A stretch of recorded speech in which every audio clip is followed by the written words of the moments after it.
So let's begin with a word of prayer first. Our Father in heaven, we thank you for our time together, and we thank you too for your presence in our midst, and I pray that you'll teach us and draw us closer to you. In Jesus' name, amen. Amen. Okay, so just a little bit of review, going back to when we did virtues class. One of the things there was I mentioned that we all have a common purpose, and our common purpose is to glorify God and to enjoy Him forever. So that really should undergird everything we're doing, that we should be moving towards living a life that glorifies God, just making progress in that direction. So I think a lot of you have gotten your copy of Mere Christianity, and so just a few things about the book itself. So, well, let's see, first about how we're going to do this class. So I've guessed it'll take 15 weeks, and that is very much a guess, just kind of based on the pace of how we did the other stuff. So I really don't intend to do this till September. But I think this will be a slightly slower pace than Screwtape Letters was, because I wanted to get done with Screwtape Letters before all the Christmas and Thanksgiving stuff. So hopefully my intent is to go slower. And so I do encourage you to contribute, ask questions, slow me down, or whatever the case may be. What did you say? So, no, I said, I'm sorry, she was poking me. okay, no, I just said, please be like Lance and interrupt me often. Now you gave me permission, okay. Okay, let me write that down. Okay, so the nature of this book itself, we have to go back to the early 1940s when England was at war with Germany. And of course, C.S. Lewis was British. And so he was asked by the BBC to make some radio broadcast relevant to the Christian faith, because he was a well-known author at that time, okay? But in the timeline of history, we'd had the evacuation of Dunkirk in May and June of 1940, and then the Battle of Britain, July through October of 1940. So England was very much in the war at this point in time. So what you'll see is there are a lot of references to warfare and that sort of thing in this book. Some are very direct, some are a little more subtle, okay? But anyway, these radio broadcasts took place from 1941 and into 1944. So that's how this got started. And so you'll kind of see that as we go. And then later on they were published as in segments, and then today we have the whole thing put together. So, and in Lewis's preface to the book, his purpose to explain and defend the belief that has been common to nearly all Christians at all times. Okay, what's common? So that's where we come up with Mere Christianity, not cast it aside because it's only Christianity, but what is the essence of Christianity? So as we proceed through the book, it's not going to be the Anglican version, because he was Church of England. It's not going to be Baptist, Catholic, or whatever. It's what he distills down as the essence of Christianity. So that's good, because we're here for discipleship training.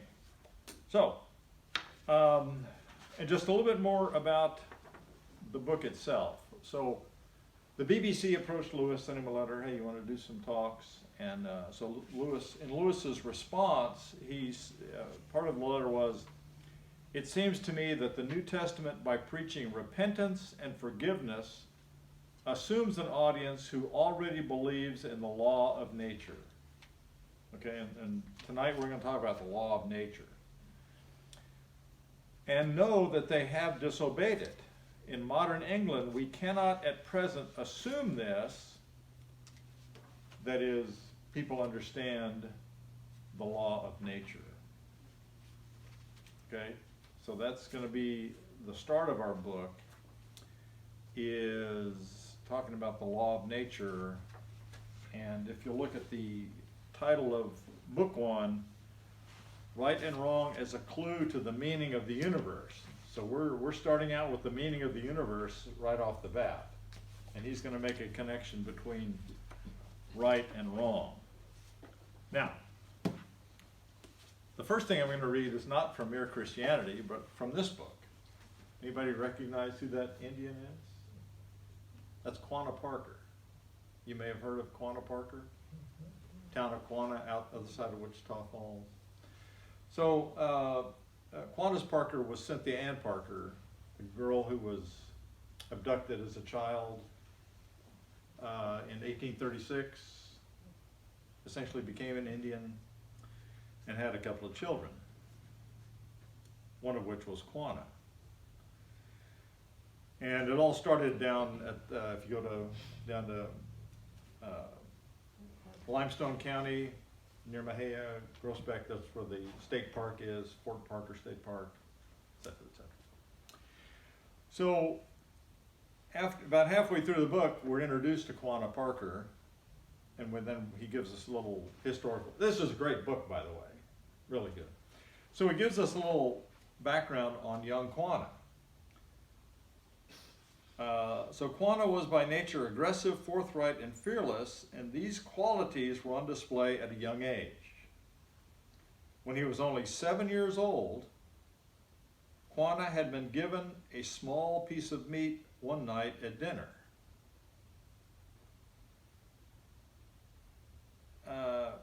He challenged an adult guest who had been given a larger piece, explaining that the situation was unfair. This relates directly to chapter 1. The astonished guest gave the young boy the meat, which he could not finish because there was so much. Okay, but there's a conversation between young Quanah and an adult Indian. It's unfair that you have more than I do. Okay? Now we'll jump into Mere Christianity. Because Lewis starts the book, and the chapter is the law of human nature. Everyone has heard people quarreling. Okay? And that's really what Quanah was doing with this adult, right? They had a quarrel. Sometimes it sounds funny and sometimes it sounds merely unpleasant, but however it sounds, I believe we can learn something very important from listening to the kind of things they say. They say things like this: how'd you like it if anyone did the same to you? That's my seat, I was there first. Leave him alone, he isn't doing you any harm. Why should you shove in first? Give me a piece of your orange, or buffalo meat. I gave you a bit of mine. Okay? So see, they're engaged in this back and forth. That's what young kids do. That's my seat. No, it's mine. Right. No, that's nature. Nobody taught them how to say that, but No, they're. it's my turn. It's my turn. Uh-huh. No, it's my turn. Hey, come on in, Ron. And we have not taught them how, to do that. We're already jumped in. Well, and if we're not careful, we'll do it as adults. Yeah. A lot of We us do. have, we're not supposed to have assigned seating in the auditorium, but some people think there are. And we want to know where the plaque is. So Lewis goes on. He, in this argument, is appealing to some kind of standard of behavior which he expects the other man to know. And this is what young Quanah Parker was doing, right?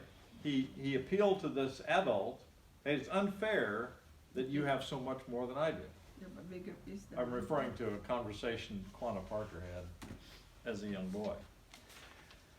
Now Lewis is just brilliant. It looks in fact very much as if both parties had in mind some kind of law or rule of fair play or decent behavior or morality, or whatever you like to call it, about which they really agree. See, remember, young Quanah appeals to a sense of fairness. And they have. If they had not, they might, of course, fight like animals. So young Quanah Parker didn't try to wrestle a piece of meat from this adult, but he appealed to what was in that man's mind. But they could not quarrel in the human sense of the word. Quarreling means trying to show that the other man is in the wrong. Worked for Quanah. And there would be no sense in trying to do that unless you and he had some sort of agreement as to what right and wrong are. You know, but God did the same thing too. When he gave inheritance when he divided, to the tribes, they were not equally the same size. The tribes, when they went to the promised land, when they divided the land, among tribes, the Levite didn't even get any, Yeah. So, Didn't seem fair. God. It was Okay. fair because that's the way God said it ought to be. And he is fair. Yeah. He's the one that makes the rules. Amen. Okay, now he goes on. Now this rule or law about right and wrong used to be called the law of nature. Okay, so the term law of nature factors in a lot to this first part of the book, okay?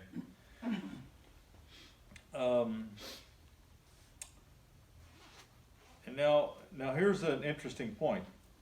Each man is at every moment subject to several different sets of laws, but there is only one of these which he is free to disobey. Okay, we're subject right now to Law of gravity, Yeah. of course, that's what holds me to the ground, okay? And, these chairs are subject to the same law.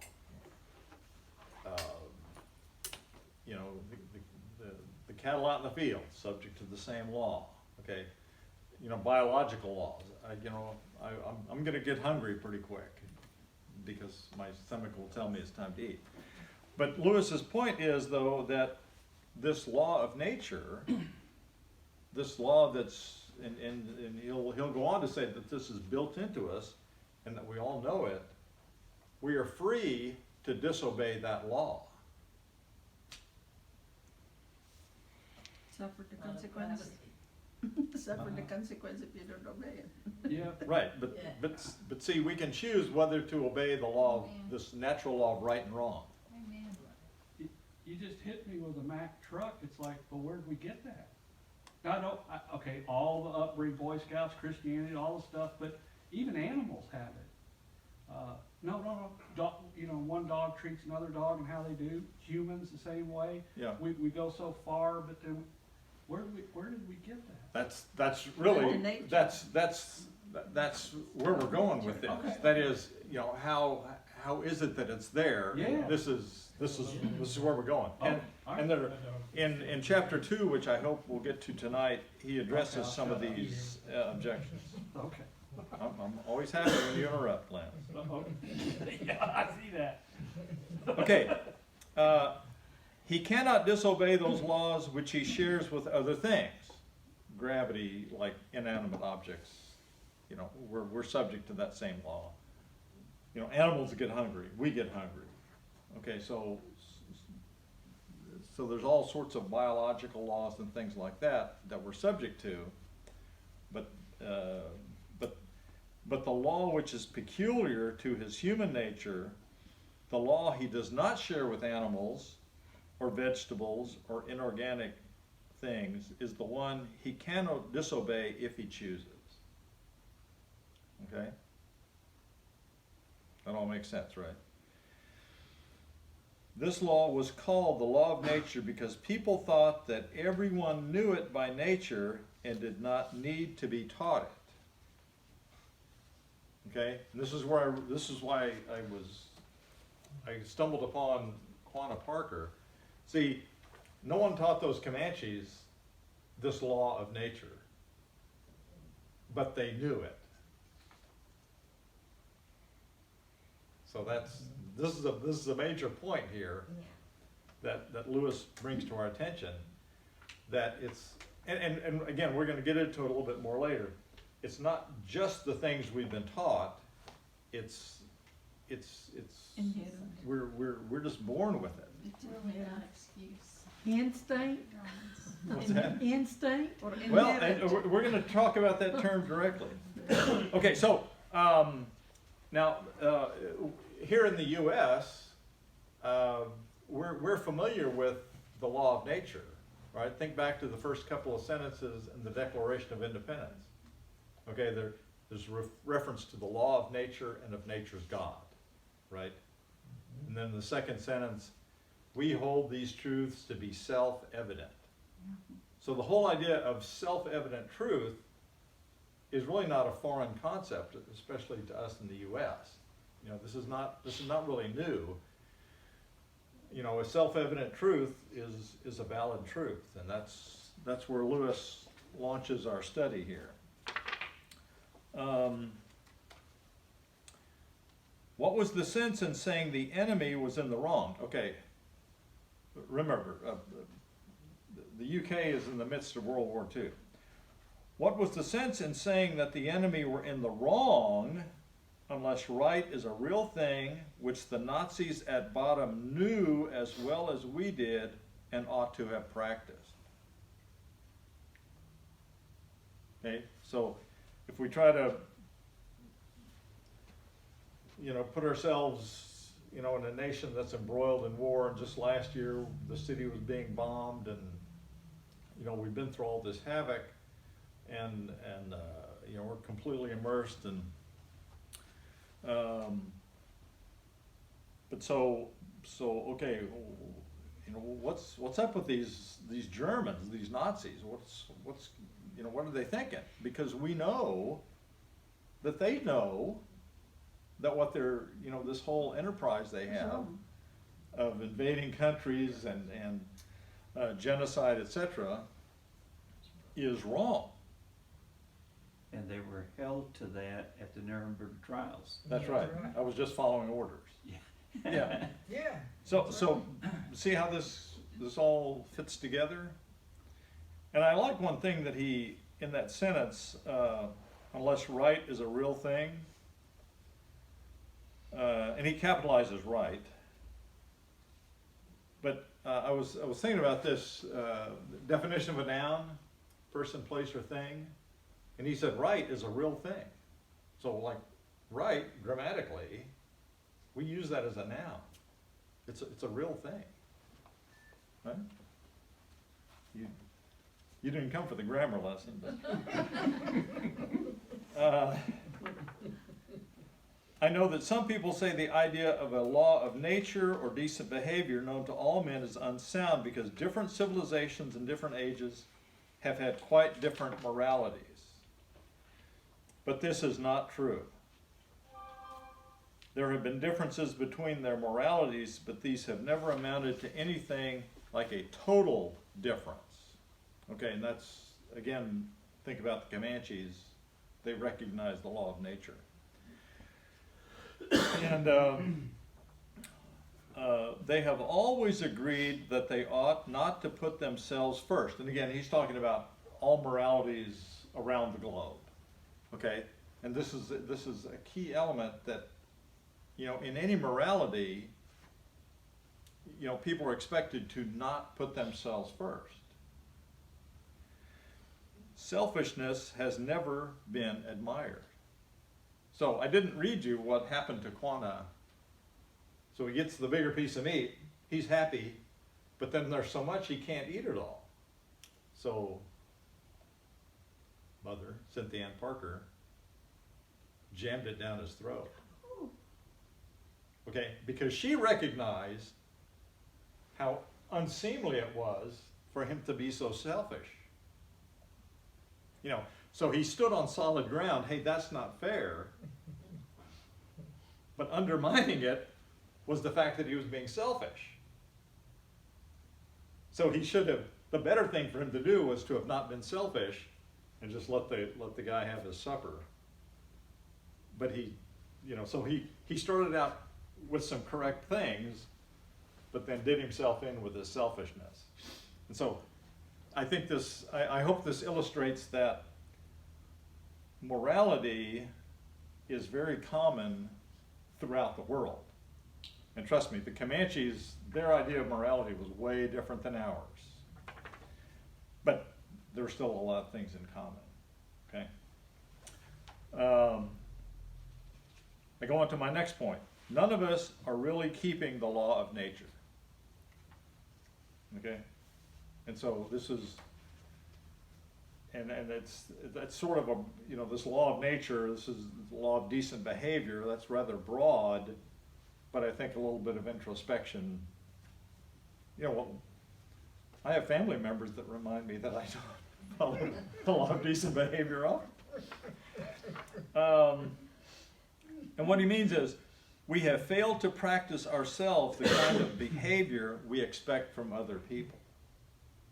We expect people to be polite and to share and to do all these things, but it's so much more difficult for me to hold myself to that same standard, because we'll make excuses and, Being selfish. I was tired and, 1,000 things.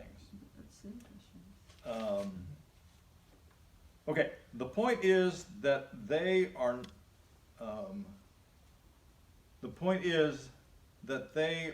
one more proof of how deeply, whether we like it or not, we believe in the law of nature. We do believe in the law of nature, because that's how we live our lives. If we do not believe in decent behavior, why should we be so anxious to make excuses for not having behaved decently? The truth is, we believe in decency so much, we feel the rule of law pressing on us so that we cannot bear to face the fact that we are breaking it, and consequently we try to shift responsibility. Guilty. Okay, so the final couple of sentences of first chapter. These then are the 2 points I want to make. So these are the keys to this chapter. First, that human beings all over the earth have this curious idea that they ought to behave in a certain way and cannot really get rid of it. Second, that they do not in fact behave that way.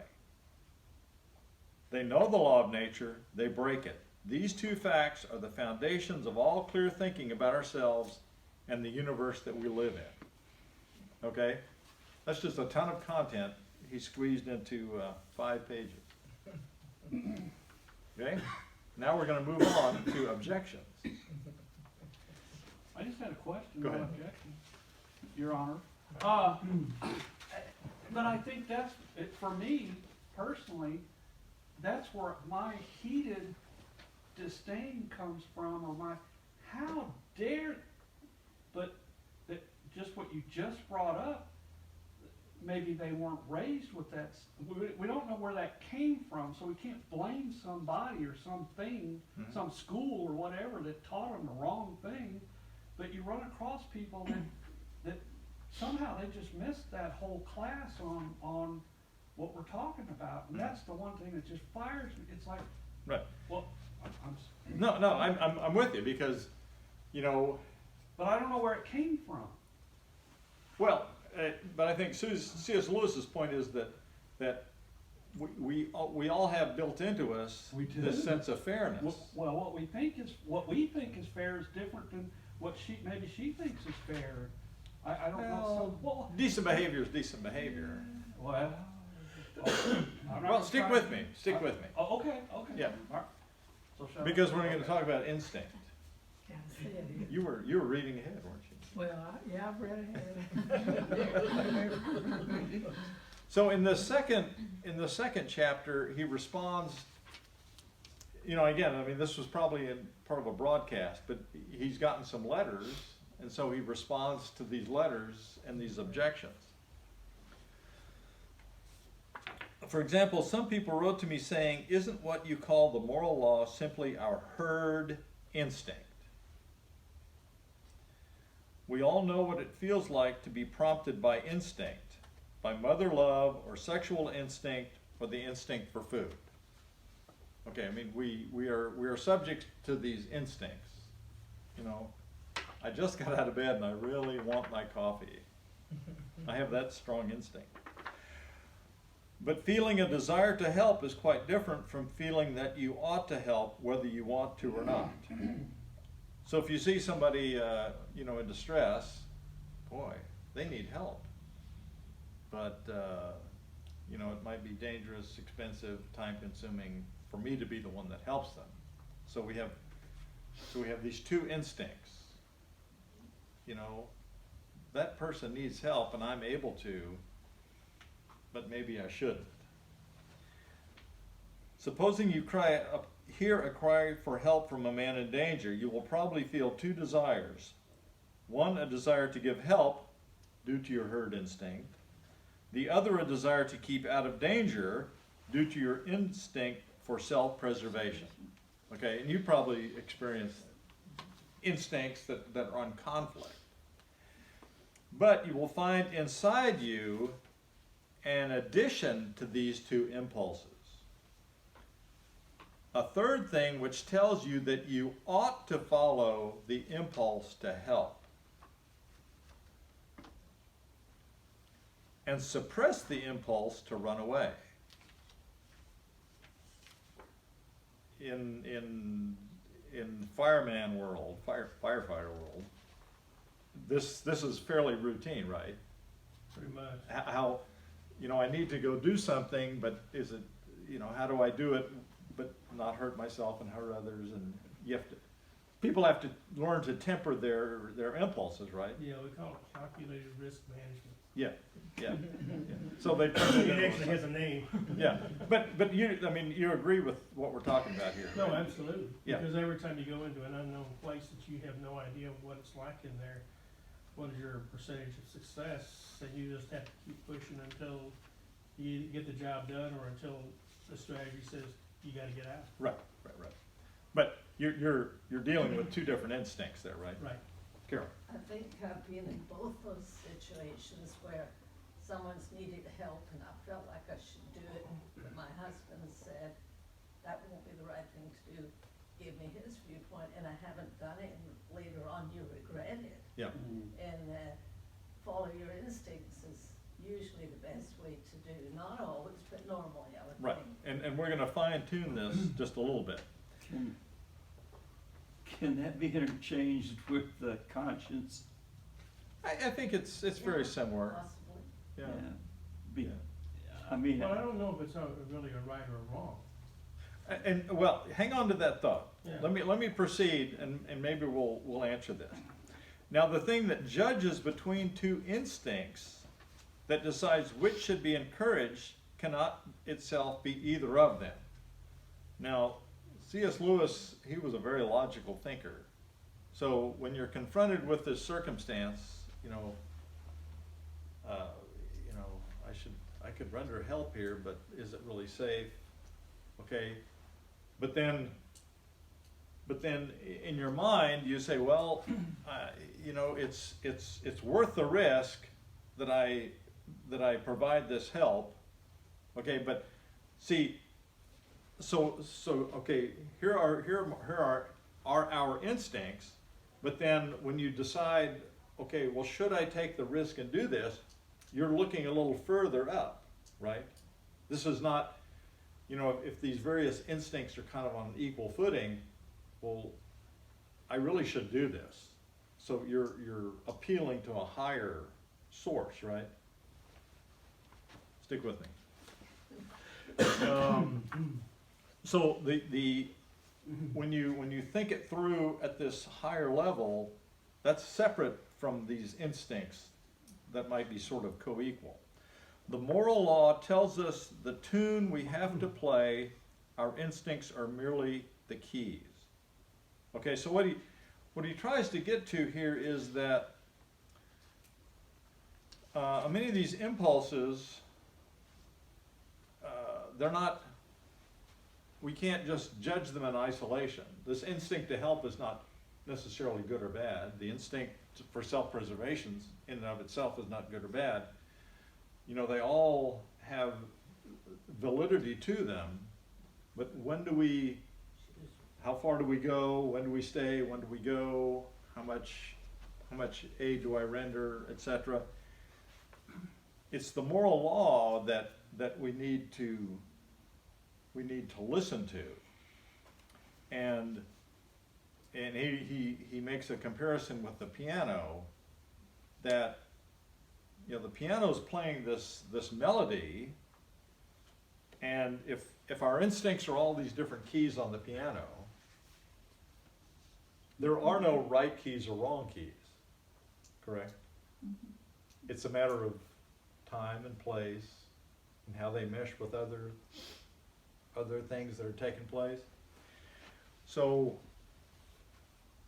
we need to let the moral law, this higher moral law, guide our behavior and moderate which instinct we follow at any given time. I can't get into the deeper one that I brought up a minute ago because it goes into too much anyways. But the base one, Debbie, when my dog, and I'll try to make this short, my dog, you know, German Shepherd, ran out in the yard and it killed one of her chickens. And hang on, she let out a scream, and I was sorry the dog ate the chicken, and I was sorry it killed it and everything else, but I had to sit down and tell her, I said, honey, you have to remember that any time a woman screams like that, every man that heard that reacted to run. It didn't matter where he was running to. Right. But so there's certain things, like in the Navy when they trained us to don't think, just run, or do, Yeah. react. But there's certain things that at a base level, we just do. Mhm. But then there's, like what you're bringing up about firefighters, sometimes you have to think about, you know, should I go in there or should, so who is the judge? Again, you bring up some really good points, but who, my point would be, well, not you, but who are you to judge what's right and wrong? Who? We're working our way in that direction. Well, These are perfect questions, Lance. oh, But I think I will. I hope I will get the answer to this. Okay.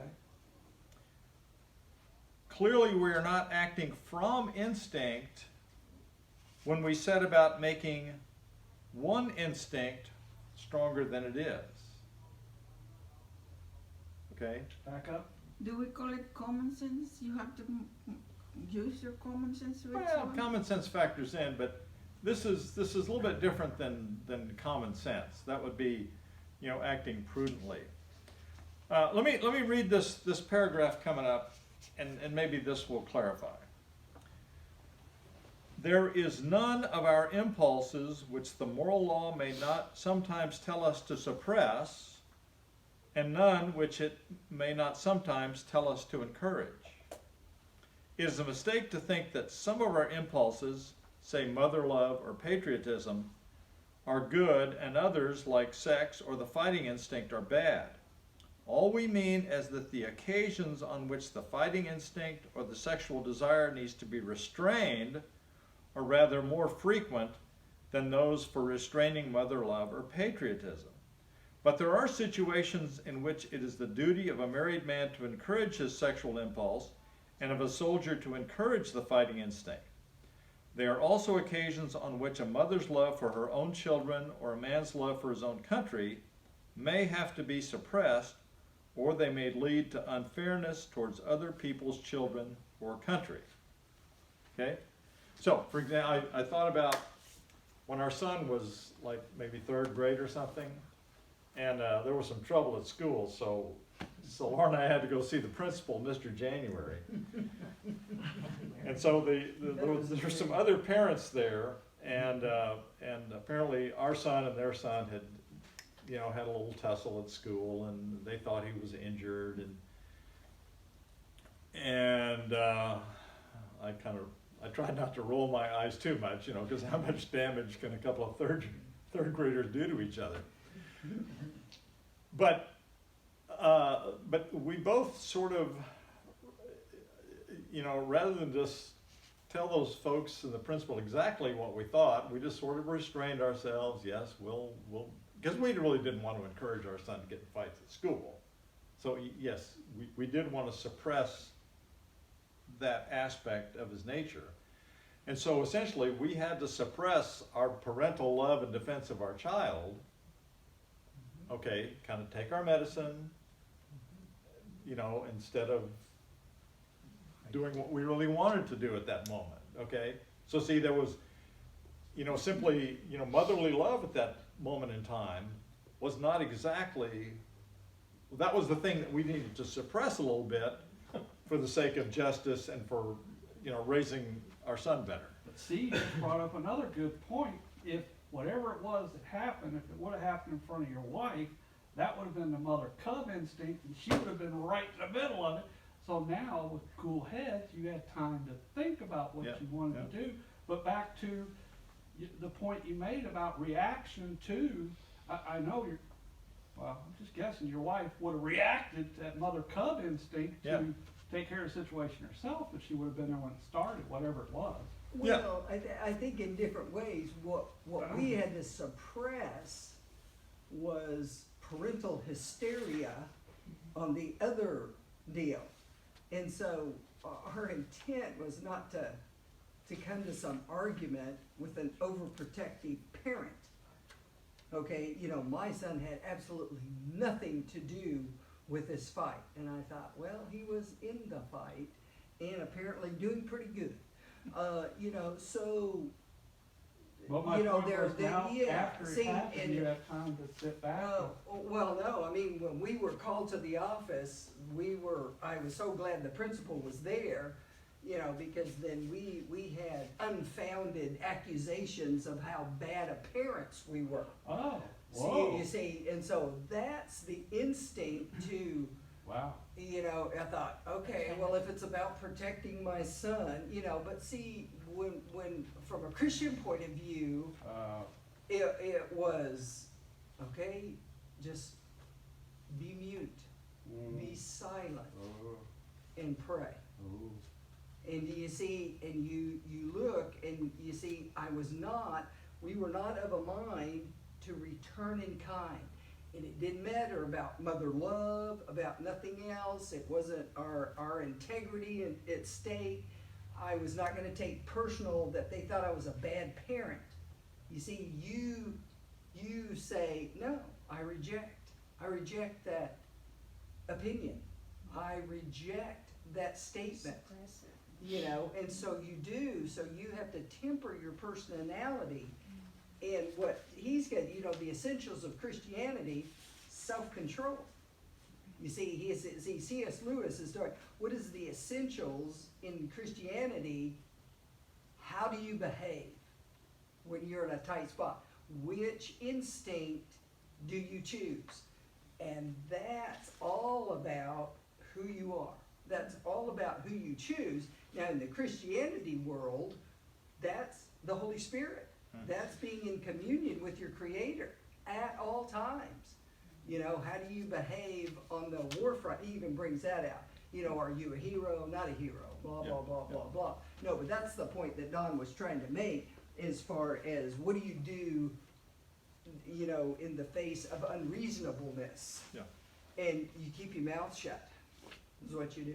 Yeah. Anyway, but it's to suppress one Yeah. instinct in favor of a better instinct. Yes. And again, and part of his thing here is that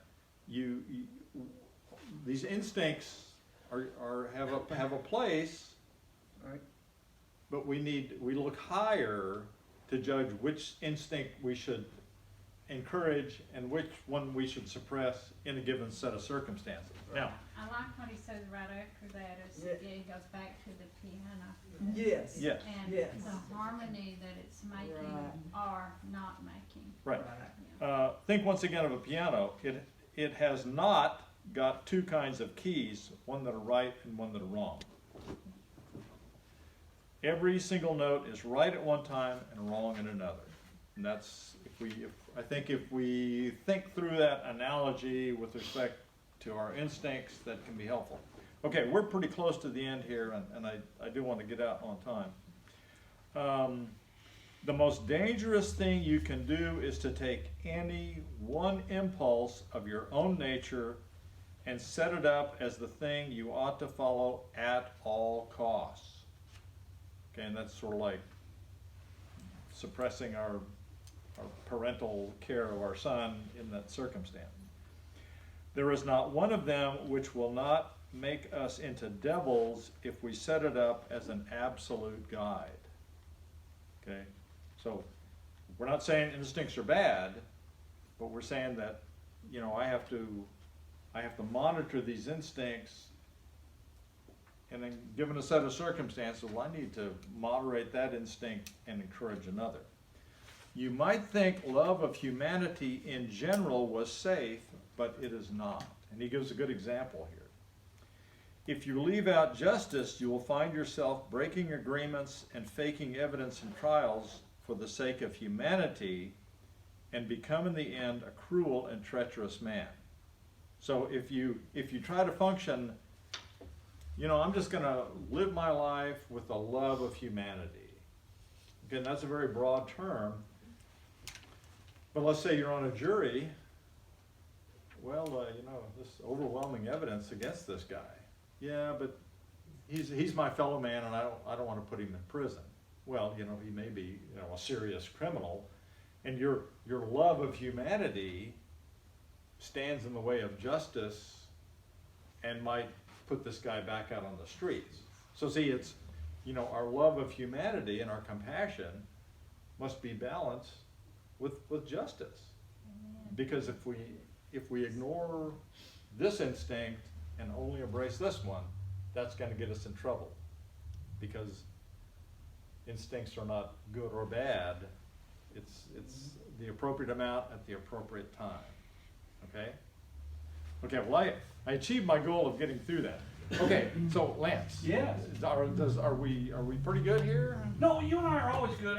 No, I mean, I in got terms lost with what your wife was saying, but all I was trying to say is sometimes something happens right in front of you and you just instinctively. Yeah.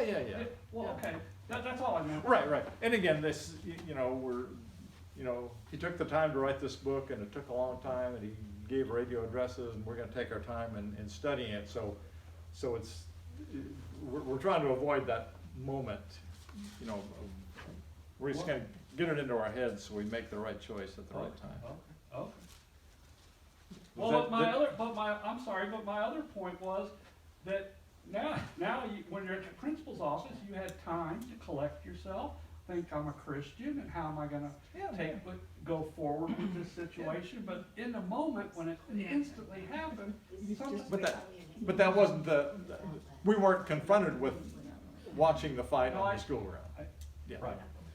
Ron, did that answer your questions pretty well? I really didn't have any questions. I'm just soaking it up. I'm here for audit. Have you bought a book yet? No. Okay, well, I will ask you to make sure you sign the attendance sheet, and you know, I will from time to time send out an email. I sent one out this morning, and so if you'll write it down, I'll make sure that you're on the email list and you'll get stuff going forward, because I have a few more things to send out, you know, for your self-study. And I do have a handout from the C.S. Lewis Institute, which you're welcome to take. So I'm sorry, were these radio talk shows that the other book that we went through and the other No. book? No, Oh, just this one. Oh, Yeah, okay, yeah. okay. Yeah, and again, it was in the context of World War II. Right. And again, we've already had our reference to the weapon. Okay? Anything Ron, else? Next week, how many chapters should we read ahead? We're gonna try to do, what I did is, I just took the book and counted the pages and divided by 15. And we'll see if that pace goes. So, what I have for next week is chapter 3. Well, what? That's a good question.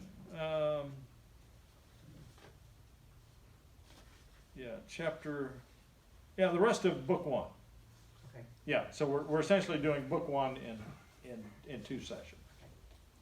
But that's, anyway, I think this is a little bit better pace than we did Screw Tape Letters. Okay? Any other thoughts before we go? Well, I was noticing that with nature's law and everything, I think the evolutionists have given us a different definition.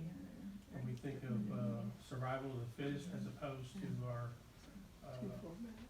the way we get along with each other. Right. So essentially, everybody else is a victim, I need to take care of myself. And Yeah. so that's the new nature's law, I guess. Well, and this is, you know, you see this in several of C.S. Lewis's books. In fact, in chapter 1, he referred to his book, or maybe chapter 2, The Abolition of Man. And he addresses this thing of what's become the prevalent thought in modern culture and how dangerous it is. And so we're seeing some of it here as well. And hopefully, as we go through this, you know, we'll all be a little bit better equipped to address that sort of thing. But the key to this, and you know, book 1, right and wrong and the meaning of the universe. Okay, so we just sort of set the stage with these first 2 chapters about right and wrong. And he's gonna lead our logic along and get to the meaning of the universe. Okay, and it's really quite brilliant. So we just barely taken step 1 here, but there's a whole lot more. So You may have told us this, but what converted him from being an atheist to a Christian? he was friends with J.R.R. Tolkien, Okay.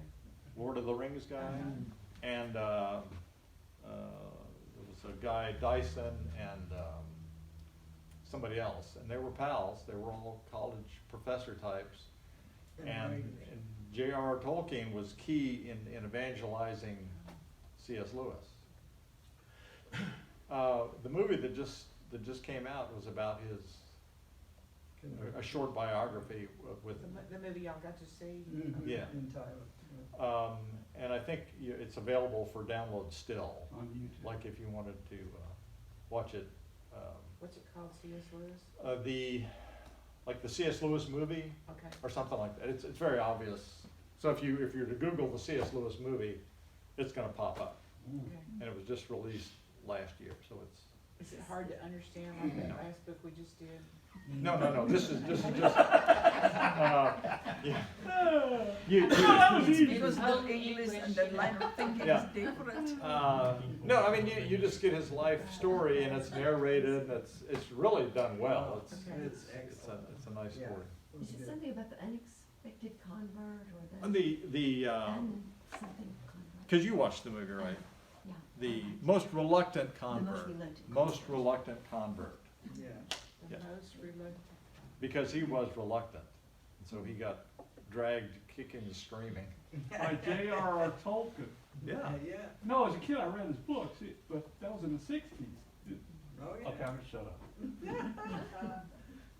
Okay, let's pray and we'll be on our way. Lord, I thank you for our time together tonight. Lord, it's good to learn from someone who is so learned. Lord, I pray that you'll help us to better understand this law of nature and how we apply it to our lives. And Lord, help us always to look to you for guidance as we make the choices each day. In Jesus' name, amen. Amen. Okay, well, thank you so much for coming. Okay. about Christianity. Yes. Don, thank you.